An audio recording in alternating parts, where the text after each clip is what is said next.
What's going on, everybody? It's ETAPRIME back here again. Today we're going to be taking a look at SteamOS 3, otherwise known as Steam Deck OS, running on the AYANEO 2. Now, if you're not familiar with this device, I have created a couple videos. I'll leave a link in the description. But basically what we have here is a Ryzen 7 6800U powered handheld with a beautiful 7-inch IPS display. Now, this is running at 1920 by 1200, and it definitely looks a lot better than most of the other IPSs that we've tested. It actually is really close to an OLED. And as you can see, we have a bezel-less design here. Now real quick, going into the settings here, as you can see, we're on SteamOS 3. This is actually HOLOISO. The team over there has taken the Steam Deck recovery image and reworked it so it works on other devices. But with this, we've got the Ryzen 7 6800U and 16GB of LPDDR5 RAM running at 6400 MHz. I haven't installed this operating system on the internal drive because I'm still running Windows on it. I'm actually just going to be running this from an external SSD, so it's really easy just to plug in, and I can actually transfer this over to other computers and test it from there.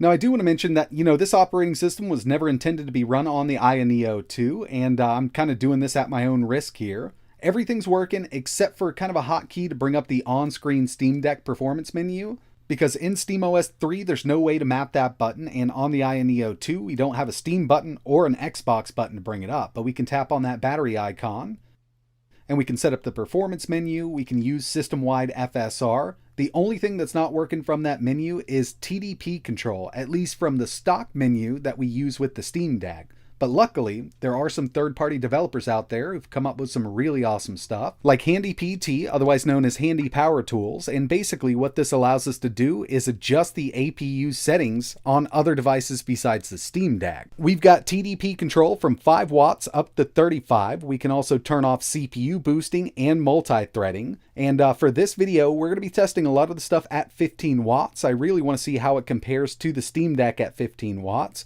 But remember, we can get much better performance out of this device by upping that TDP. The 6800U does love a little extra power over the Steam Deck's APU. I mean, that was a custom APU designed specifically for the Steam Deck, where power constraints were definitely in mind when making it. And the first thing I wanted to take a look at was just total system power consumption. And we're going to start here with the Steam Deck itself. We've got Spider-Man Remastered, and with all of these AAA games, I've noticed that total system power consumption from the battery on the Steam Deck is around 25 to 28 watts. It does fluctuate right in between there.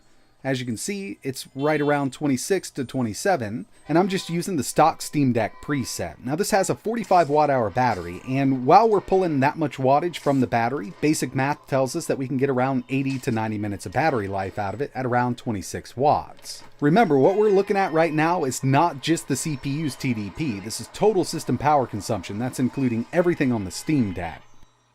Now moving over to the AYANEO 2, I wanted to show you that we're at that 15 watt TDP on the CPU, and total system power consumption on the AYANEO 2 running Spider-Man Remastered with the same settings, we're pulling around 32 to 33 watts on the AYANEO 2. Now the main thing here is we've got 4 extra cores that we need to power, and when it comes to the 680M iGPU that we have here with the 6800U, does require a little more wattage to get up there to those clocks. But even at 15 watts, this is offering better performance than the Steam Deck, and of course we've got more to go with it. We can actually take that TDP up, and really when it comes down to it, a lot of these manufacturers with the 6800U handhelds are calling 28 watts gaming mode.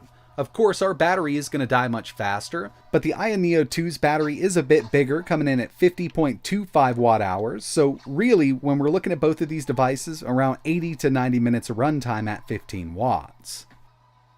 Now the next thing I wanted to take a look at was Cyberpunk 2077 on the AYANEO 2. We're using the Steam Deck preset, and I've actually gone up to 20 watts on the TDP. That's really going to help get those clocks on the CPU and GPU up there.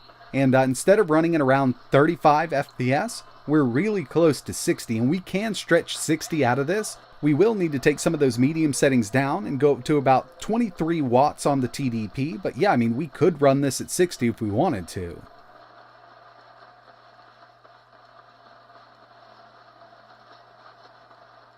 Next on the list, we've got The Witcher 3, and this is one that performs really well on APUs. With this, instead of running it at 800p, we can actually take it up to 1200p, and we've got a low-medium mix.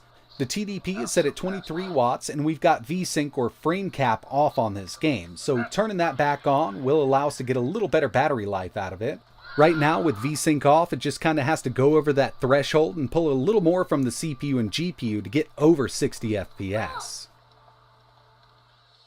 Taking a look at Sonic Frontiers, we're at 1200p high settings, but in order to get 60 out of it, I did have to turn the resolution scale down to 50%. I really hope they do some optimizations for Linux and Proton with this game because it does run pretty well, but we always have to take that resolution scale down.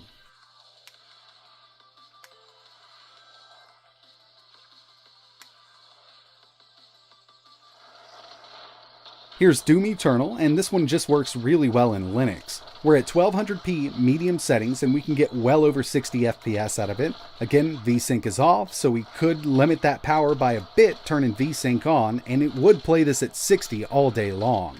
I really wish we would have saw more games using this engine here because even on these APUs in Windows or Linux, it just performs really well.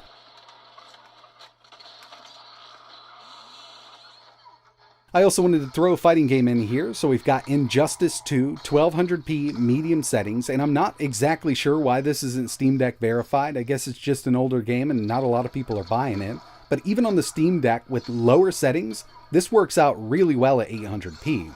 I personally think it should be Steam Deck verified. But as you can see, constant 60 here at 1200p medium settings. Now what we've seen so far were harder to run games. I did want to show off just a couple easier to run games. They're not going to pull as much wattage, like Sonic Mania here. I actually expected this to pull a little less, but you know, with those extra 4 cores there, I guess it's just working them. I could disable overboost here, and we could definitely save a little power, but I just left it on. And finally, Left 4 Dead 2, 1200p, maxed out, 60 FPS. Really great performance, but yeah, I mean, it's an older game. This even runs on lower-end Intel CPUs at a lower resolution, so I expected this to run really well. But the older source-based games are going to be fully playable maxed out at 1200p on this device. So overall, yeah, we're actually getting really great performance out of SteamOS 3 on the AYANEO 2, but you know, it was never meant to be run on this. There's no optimizations with this operating system specifically for this handheld here or the chipset it's using, and it can still do a really great job.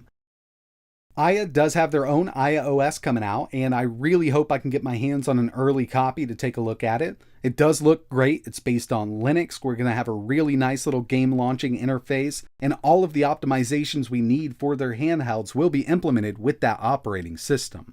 But until that releases, I think I'm going to be sticking with Windows 11 just due to all of the optimizations for the 6800U and those Radeon drivers. Now don't get me wrong, running Arch on the 6800U is great, but we're working with a handheld gaming PC that just needs a little extra, like full TDP control, and we have that with ISpace in Windows right now. And it also offers full RGB control for the RGB LEDs around the analog sticks. But yeah, I mean, if you did want to check out SteamOS on this device, it's totally possible to run it. It does work pretty well. And I'm sure once Aya OS is released, we're going to see even better performance from Linux out of this 6800U device. But that's going to wrap it up for this one. I've had a bunch of people asking about testing out SteamOS 3, otherwise known as Steam Deck OS or HoloISO on the AYANEO 2. And yeah, it can be installed, it can be run. If you have any questions, let me know in the comments below. And like always, thanks for watching.